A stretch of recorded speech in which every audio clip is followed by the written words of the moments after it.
Bonjour et bienvenue à la capsule sur la césarienne. Afin de vous expliquer la césarienne, nous aborderons ensemble en quoi consiste la césarienne, les différentes indications de la césarienne et les conseils pour les jours suivant la césarienne.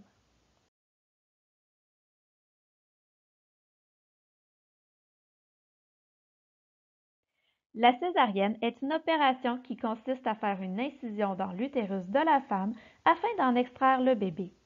La césarienne sera envisagée en cas de diagnostic défavorable à un accouchement vaginal ou en cas de complications lors du travail et que les autres options n'ont pas fonctionné. L'intervention est plus souvent réalisée sous anesthésie épidurale. Une rachianesthésie est cependant parfois pratiquée. L'anesthésie générale peut être nécessaire dans certaines situations particulières. Voici quelques exemples d'indications de la césarienne urgente, c'est-à-dire qui n'a pas été planifiée, qui survient en cas de complications lors du travail ou dans une situation où les risques pour la santé maternelle ou néonatale sont clairement présents et immédiats. Par exemple, la prématurité d'un bébé ou l'accouchement naturel mettrait sa vie en danger. Lorsqu'il y a arrêt de progression du travail alors que les contractions sont d'intensité et de fréquence adéquates, mais sans faire dilater le col ou descendre le bébé. Les cas où la fréquence cardiaque de bébé est atypique ou anormale.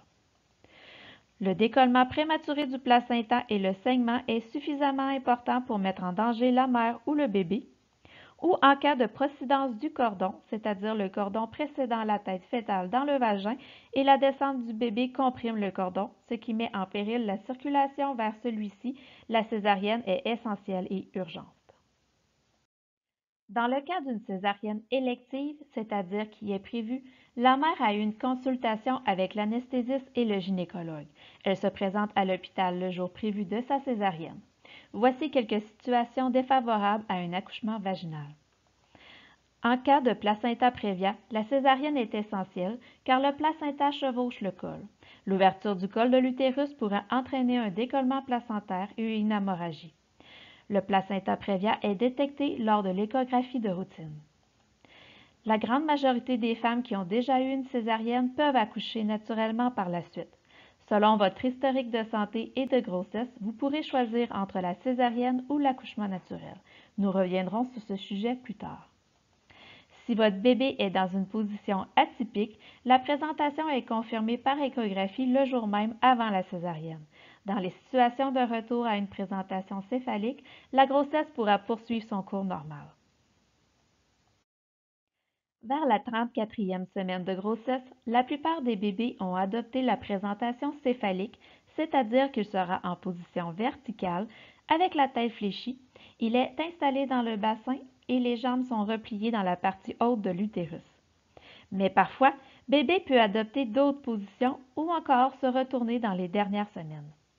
Les plus fréquentes sont les présentations en siège. En effet, elles représentent environ 3 à 4 des grossesses à terme.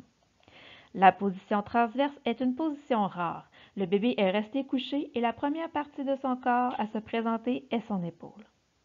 Il n'y a pas de raison évidente qui explique la raison de ces différentes présentations, mais certains facteurs peuvent avoir une influence tels que la prématurité, c'est-à-dire un travail qui débute avant 37 semaines, une quantité excessive ou insuffisante de liquide amniotique, la longueur du cordon ombilical ou encore un utérus de forme irrégulière ou s'il y a présence d'un fibrome utérin. Tout dépendamment de votre situation, si votre bébé adopte une autre présentation que celle céphalique, une version céphalique mécanique externe pourrait vous être proposée. Il s'agit d'une intervention au cours de laquelle on fait passer le fœtus à l'intérieur de l'utérus d'une présentation du siège à une présentation céphalique par des manipulations de l'abdomen maternel. Le taux de réussite se situe entre 40 et 50 %. Les recommandations actuelles est de procéder à la version vers la 36e ou la 37e semaine. Il est plus difficile de réussir une version à 38 semaines car le bébé est descendu dans le bassin et il y a moins de liquide amniotique. La version est une manœuvre sécuritaire. Les risques d'événements indésirables est très faible, dans moins de 1 % des cas. La version pourrait occasionner par exemple une anomalie de la fréquence cardiaque fœtale, une rupture des membranes, un travail prématuré ou encore un décollement placentaire. Depuis quelques années, la Société des obstétriciens et gynécologues du Canada a publié une nouvelle directive sur l'accouchement en siège. Selon cette directive, on suggère la possibilité d'un accouchement vaginal pour les présentations de siège. Ce changement de politique a été fait parce qu'on a reconnu que dans certaines situations précises, l'accouchement d'un siège par voie vaginale est tout à fait sécuritaire lorsqu'un protocole approprié est suivi. Pour être admissible à un accouchement vaginal, certains prérequis doivent être respectés. Il ne se pratique pas dans tous les hôpitaux. Vous pourrez en discuter avec votre médecin des options possibles. Lors d'une césarienne planifiée, l'entrée à l'hôpital se fait le matin même de la chirurgie. L'infirmière procédera à la préparation de la future maman. Par exemple, une sonde est insérée dans la vessie afin que l'urine ne s'y accumule pas pendant la chirurgie. La césarienne se fait sous anesthésie régionale administrée par un anesthésiste, c'est-à-dire sous anesthésie péridurale ou par blocage rachidien. Ce dernier ressemble à la péridurale, mais le médicament est injecté dans une région différente de la colonne vertébrale. Dans les deux cas, ce n'est que le bas du corps qui est anesthésié et la femme enceinte reste consciente. En cas d'extrême urgence, la césarienne pourrait se faire sous anesthésie générale. Une fois la préparation pour la césarienne terminée, la personne qui accompagne la femme enceinte peut entrer dans la salle d'opération et s'asseoir près d'elle. Un drap cache la vue du ventre pendant l'opération.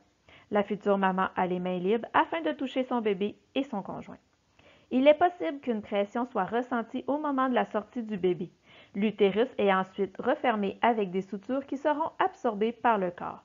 La peau est habituellement fermée avec des agrafes. Il est possible que la mère ou le futur papa puisse profiter d'un premier contact peau à peau dès la naissance du bébé. Lorsqu'une césarienne devient nécessaire au cours du travail, les futurs parents seront informés au fur et à mesure des interventions et du déroulement de la césarienne. La période suivant la césarienne est aussi une période d'adaptation. Il est recommandé d'être accompagné pendant les premières 24 heures. Il est important que la nouvelle maman mentionne sa douleur à l'infirmière. Cela l'aidera à mieux soulager la douleur. Dès que son état le permet, il lui sera conseillé de tenter un premier lever du lit. Il est important d'être accompagné de l'infirmière pour ce premier exercice. La sonde insérée dans la vessie sera enlevée le lendemain matin de l'opération. Il est possible de prendre une douche le lendemain de la naissance du bébé. Les agrafes de l'incision seront enlevées quelques jours après la césarienne, soit pendant le séjour à l'hôpital, soit lors de la visite de suivi à domicile par l'infirmière. Examinez votre incision chaque jour. Dès que l'alimentation sera possible, le soluté pourra être enlevé. Les femmes qui ont une césarienne se rétabliront plus lentement que celles qui ont accouché par voie vaginale. Elles auront besoin de repos, de bien s'alimenter et de s'hydrater.